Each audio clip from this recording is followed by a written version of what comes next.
Hey, what's going on, guys? Richie Fix here, back with another video, and this weekend is Wondercon. So Jada, Juhn are all in attendance. We finally get to see the final masked head sculpt of Vega and find out the status of where he's at and when he's set to release. And Juhn speaks as he gives us an update on who the next characters are to release from the Street Fighter roster line. And is this thing going to wrap up by the end of 2025? Well, he talks about that too. We got a lot to go over.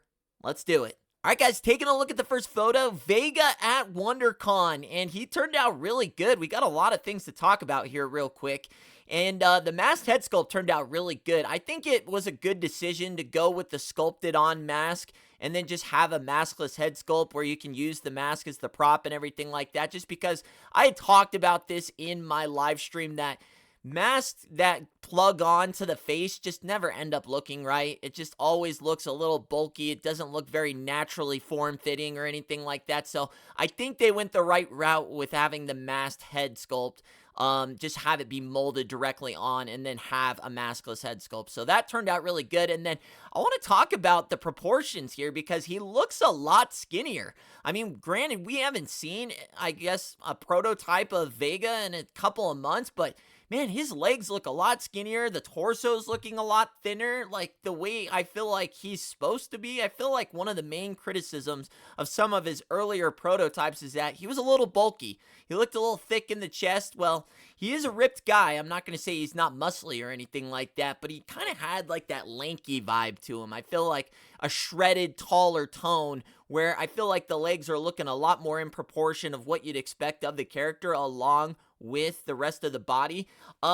Interesting that they went with the gold claw. I didn't know if they were going to finish with that or if they were going to end up painting it silver. So I'm assuming that we'll probably see some type of variation of a silver claw Vega along with his player 2 and everything like that somewhere down the line.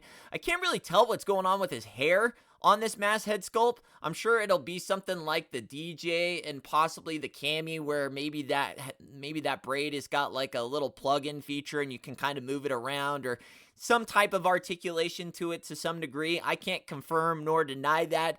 If I had to guess, that's what I'm thinking is happening with the hair back there. But it looks really good. I think he's turning out really good. The only thing I guess I could say if I had to pick out anything, maybe some shading. Juhn did verify that this was close to the final product, but not the final product.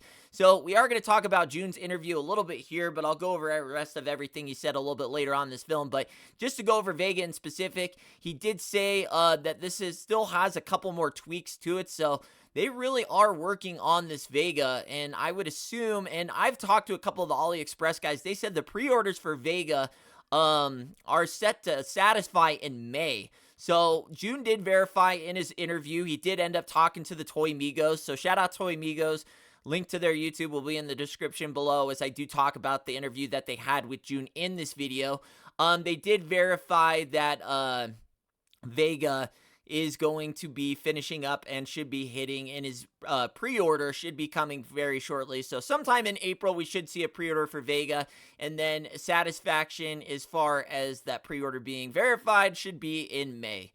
Or, I mean, it could maybe be as late as June. You never know with Big Bad Toy Store and Entertainment Earth, but it should be before Comic-Con. So that's good news. We finally got an update on him, and let's take one more look at one more picture here. Looking at Vega here in his final packaging, he looks great. I mean, we've seen this before. The one thing that was missing in the prior pictures was that masked head sculpt. So a little bit of a reveal here at WonderCon. Juhn did mention that they weren't going to have any really like crazy new reveals as far as the Street Fighter line. They usually save that for San Diego Comic-Con, but it is cool. It all kind of makes sense now why that mask. I don't know if they were actually having issues with that masked head sculpt, or if they were planning on revealing it at WonderCon the whole time. But looks like this guy should be coming in May or June, and everything turned out really great. He even got the soft goods little sash thing on his waist there, so it's looking great to me. Absolutely a pickup, a double up for me. Going over the last bit of information here is going to be about Juhn speaking. He finally get to talk to Juhn, as the Migos did get the opportunity to go and speak to Juhn as he's representing the Jada booth currently. As you can see here, no new figures. It's the Vega, Sagat, Blanka, Fei Long, and Guile. There is no Zangief, E Honda, Balrog. None of the new guys are there.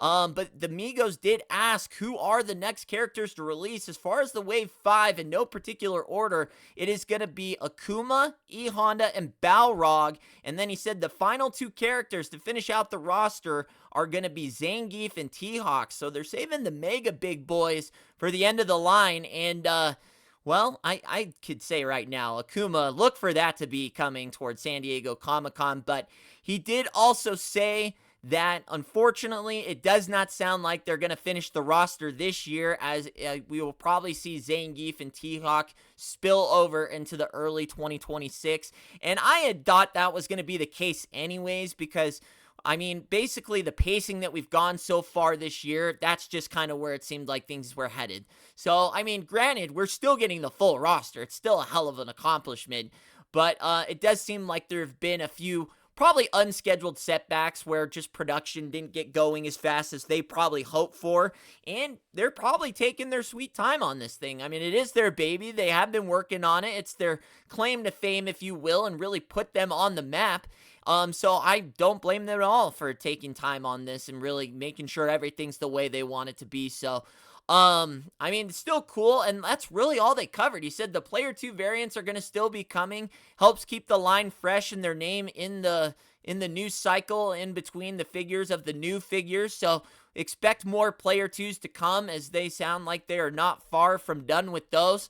I would love to see some of the newer characters already get like a Player 2. Like, can we get a quick SAGAT Player 2, a quick BLANKA, a quick Vega Player 2? Some of those would be really nice to see. A Cammy would be nice. But yeah, that's really it. And then they kind of just moved on, because other than that, that's really all that we have as far as this. I mean, the roster is complete as far as we know. We're just waiting on the releases of these things, and I'm sure the next game of Street Fighter will be announced that they're going to be working on, and I'm sure maybe, hopefully, a couple of the figures from that new game will be at San Diego Comic-Con, but that's probably where we're at as far as Jada Toys. We know who's coming next. You got AKUMA, the E Honda, and BALROG.